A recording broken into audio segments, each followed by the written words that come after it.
আবু উমামা রাদিয়াল্লাহু তাআলা আনহু থেকে বর্ণিত, নবী সাল্লাল্লাহু আলাইহি ওয়াসাল্লাম বলেছেন, আল্লাহর নিকট দুটি ফোঁটা ও দুটি চিহ্নের চাইতে অধিক প্রিয় আর কিছুই নেই।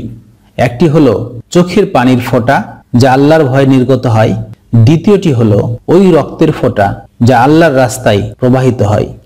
চিহ্ন দুটি হলো যে ক্ষতচিহ্ন আল্লাহর রাস্তায় সৃষ্টি হয় এবং যে চিহ্ন আল্লাহর ফরজ সমূহের মধ্য থেকে কোনো ফরজ আদায় করার কারণে সৃষ্টি হয়, যেমন কপালে সিজদার চিহ্ন। আব্দুল্লাহ ইবনে শিখর রাদিয়াল্লাহু তাআলা আনহু থেকে বর্ণিত, তিনি বলেন, একবার আমি নবী সাল্লাল্লাহু আলাইহি ওয়াসাল্লামের দরবারে এসেছিলাম। তখন তিনি নামাজ আদায় করছিলেন। তার পেট থেকে পাতিলে ফুটন্ত পানির আওয়াজের ন্যায় আওয়াজ বেরোচ্ছিল, অর্থাৎ তিনি আল্লাহর ভয়ে কাঁদছিলেন।